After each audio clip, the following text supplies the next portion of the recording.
Hey fellow Vault Wearers, it's Angry Turtle, and today we are going for update to my video about how to be a super tank in Fallout 76. I will try to condense the knowledge as much as I can. I will avoid over-explaining all the stuff that is in this game because it will take me over an hour at least if I will attempt that. Then I'm mainly focusing on what to use to be super tanky, what are the options, what are the best options, and then quick demonstration. That's the focus on this video, to hopefully help you out if you struggle with sudden deaths happening more often than intended. And let's jump into it. First of all, I will cover the stuff for like overall everything. Power armor, non-power armor, blooded, non-blooded builds, everything in here. I will just put a note if something is specific to a build. And most of the stuff in this game luckily is very universal about tankiness. And we'll try to make it in order from the most important stats to the least important, as much as it's possible. Sometimes they're really close and therefore it's not super easy to make it. First, resistance. Your resistance, damage resistance and energy resistance. The rule of thumb is as long as it's around 300, as I have in here, I have slightly above, but slightly below it's good as well, you're fine. You don't need to overstress it. After this point, when you are already at 300, it doesn't really matter much if you increase it more. About specific resistance like poison and fire, here something around 25, maybe 50 is already enough, because we are concerned about dot damage, what means damage over time from poison and fire, and how the calculation works in this game. When you have any, like for example 25 to poison, it's good. It's not much difference between 25 and 200. Radiation resistance, that's a little bit more tricky, because basically you need radiation reduction provided by power armor or hazmat suit to be truly resistant to radiation. Other than that, if you want just a little bit of radiation resistance, the same rule like for poison apply, and you need like 25 to 50 to reduce some radiation like from being hit by ghoul. But if we are talking about the nuke zone, radiation reduction will be necessary. And if you don't know, power armor provides 90% radiation reduction, hazmat suit provides 99% radiation reduction. Now, next on our list, it will be everything that reduces your damage by a percentage, like a total damage reduction. And first on the list will be power armor. If you do not know, every piece of power armor have a hidden protection that is a percent-wise. Don't quote me on that, but I think it's a 7% per piece of power armor, and as we have 6 pieces, then it gives us a total of 42% damage reduction just for the fact that we are wearing power armor and not regular armor. Regular armor do not offer this hidden protection. Next, we go for the perks that can reduce your damage overall. And here, if you are playing solo, you want to have Lone Wanderer equipped that gives you 20% damage reduction. That doesn't seem like much, but it is. It's a lot. Damage reduction, you need to know it's the most important thing. Percentage damage reduction, way more important than your resistance. Next, if you are not playing solo, don't worry, I have you covered as well. Mutations come with help. Empath. Empath mutation. If you play on the team, you need empath mutation combined with class freak.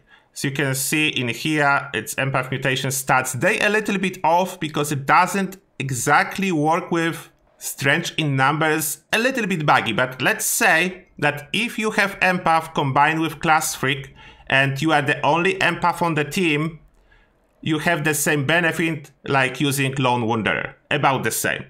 If you happen to have a teammate with you that is using empath as well, then it's more like damage reduction provided by Dodgy, just for free. If you have more than one teammate with empath on your team, it doesn't matter. It's capped at you and your friend. That's the maximum what you can have. It's around 30% reduction, but it's still a lot. It's like Dodgy for free. That's very important. Class freak need to be equipped. Otherwise, there will be like no effect. You will be on a team With empath, without class freak, it does absolutely nothing. No negative, no positive. Now, we have very good defensive tools, but only for bloodied. And that is, if you are wearing power armor, emergency protocols mode. Below 20% health, you are taking 50% less damage, which means 50% damage reduction. It's insanely powerful, only for bloodied. If you are not wearing power armor, but you are bloodied build, then you have serendipity. It's not damage reduction, it's damage avoidance. Therefore, it's slightly weaker. It's not as good as emergency protocols, but still really powerful. 45% damage avoidance, it's a lot. Unfortunately, those two options only for bloodied build. For full health build, next on our list will be Ricochet. This perk, but only in combination with Vampire Weapon, because currently every bullet that will be reflected back to whoever is shooting at you will trigger Vampire effect from your weapon. Then, if you are using it with Vampire Weapon, it's very high on the list of defensive perks. Without Vampire Weapon, it will be a little bit lower. Next on our list, there is couple perks that have very high damage reduction, but only versus specific damage types. Then we have here Fireproof. It's 45% damage reduction from all explosions and fire attacks. And as explosions are very common in Fallout 76, this is on the list. Next perk, that will be Blocker. For every single enemy that is attacking you with melee, and in this game, quite often melee enemies have really high damage. Therefore, 45% damage reduction from all the melee attacks is really good, and it's here on the list. It will help you greatly. Next position, we have Dodgy. And you could argue that it should be higher on the list, but the fact I put it below all the other perks I mentioned and all the other stuff that you can use is because this one comes with a cost.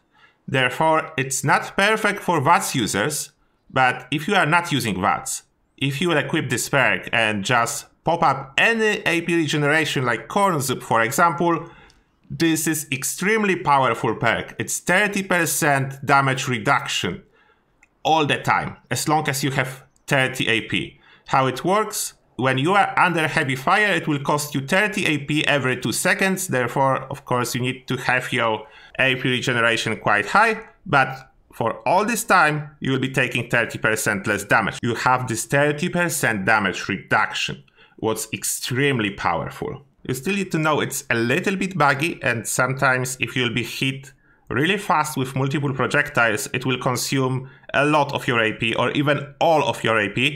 But that's okay, because if you have a lot of AP regeneration, it will be able to recover to at least 30 over 2 seconds. If your AP can recover 30 points over 2 seconds, you will have this damage reduction all the time active. Next on our list, everything that increases your max HP is super useful. Like for example, Life Giver, 45 extra HP.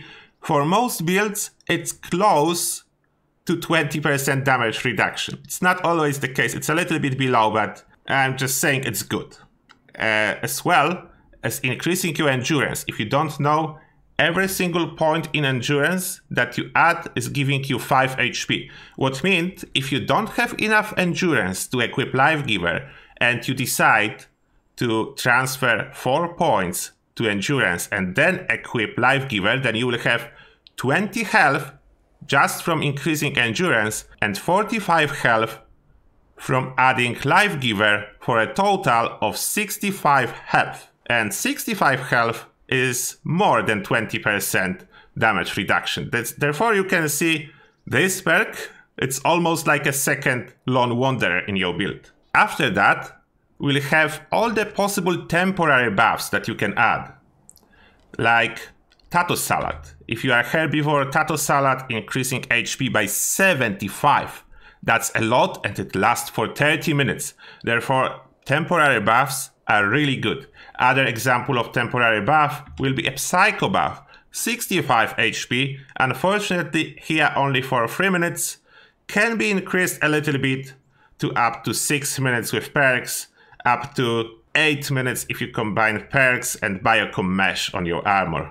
And after you use everything I already mentioned, but you still want to be more tanky, whatever the reason is, like let's say PvP, then you can consider increasing your damage resistance, energy resistance, or other resistances in your build, but only after you consider everything that I put above it, because it's way more impactful than adding more resistance. And about the ricochet, without vampire weapon, it will be still above increasing your damage resistance or energy resistance or other resistances. It's still better than increasing your resistance about 300. You should consider it first before like adding some other perks that can increase your damage resistance in this place, because it's effectively almost 18% damage avoidance, as a lot of attacks are actually range attacks. And here, as I promised, we'll go for a quick demonstration how tanky you can actually be if you use all those tips and tricks in your gameplay. And I'm not using chems at this moment. I'm using only tattoo salad to increase my maximum HP, and I have perks equipped. Now I'm under fire. We have this Annihilator Sentry bot, and I am using Ricochet with Vampire Weapon. I will swap Vampire Weapon out in a moment to show you that it's not necessary, because at this moment with a Vampire Weapon, as you can see, this Sentry bot is absolutely not able to do anything to me. Do we have any Gutsies around? Yes, we have some Gutsy over there shooting at me. We have this Sentry bot. I need more Gutsies. Oh, now we have a Gutsy with a 50 cal. This is the most crazy one, level 75 Gutsy that usually annihilate all the players. And as you can see, with this setup, he's not able to do any damage to me. As vampire effect from my weapon and ricochet bouncing back the bullets, it's enough to keep me alive without losing any health. Without losing any health whatsoever. If I unequip the vampire weapon, you will be able to see that I'm taking damage, but look at the amount of damage I'm taking. It's definitely not too much. All this stuff applied, and I'm taking how much damage I'm taking? Like 1 to 2 damage per hit from Gutsy with this crazy 2-shot 50 cal. It's crazy. I can just pop a stim and I'm back and safe. And now if I decide to go without the power armor, there's a quick demonstration that you can survive without the power armor. Look at that. He's hitting me, but it's still only a little bit of damage. Can use a stim pack. I'm fine.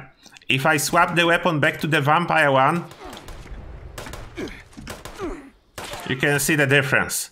Now, even though I'm not wearing a power armor, the vampire weapon will be occasionally healing me. I think the stim pack is still going, or is it expired? Yeah, I think stim pack expired now. Yeah, that's just the vampire weapon healing me at this moment, whenever it triggers. So you can see I can almost survive. I need to use occasional stim pack, but that's a 50 cal Gutsy, and I'm not fighting him. I'm just taking hits from him. And my armor, by the way, it's just unyielding. There is no sentinel, nothing like that. I will be more tanky if I will have any sentinel effects. And this piece is even broken. And this piece is broken. Then I will be a little bit more tanky if all my armor pieces will not be broken. Yeah, let me fix it. Now I'm a little bit more tanky, because with all my armor pieces broken, my resistance were like below 300. Now I'm at 400. It's Secret Service, it's a lot of resistance. And now when this guy is shooting me, I think he's healing me more than doing damage, because his gun is weaker per shot, but he's shooting faster, therefore my ricochet is being triggered even more. And as they are shooting at me, I just occasionally need to use a stim pack, and that's it. And when he's shooting me, he's healing me. They cannot even kill me, he's healing me. Now about the legendary effects, I didn't talk anything about those, but there is not too many defensive perks. You need to know about Sizzling Style, but rank 1 is good. I just upgraded it because I had so much points to spend. That rank 1 is good.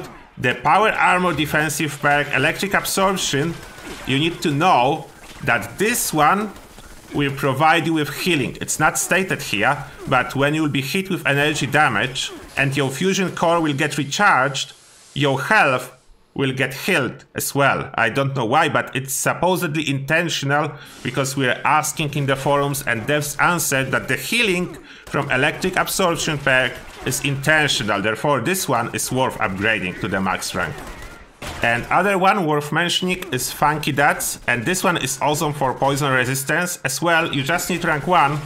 I'm currently not using it because there is couple food buffs that can provide you with poison resistance that you can get from a collection bot, the communist collection, or buy from your light ally. Then I'm using the food buffs for poison resistance currently, but otherwise Funky Dots is awesome defensive perks from legendary perks. And as you can see, I'm not dying, I'm not using any stims because the sentry bot is healing me. And yeah, I hope it will be helpful for you guys. Let me know what you think. I actually need to relieve those bots from duty. They're a little bit too loud.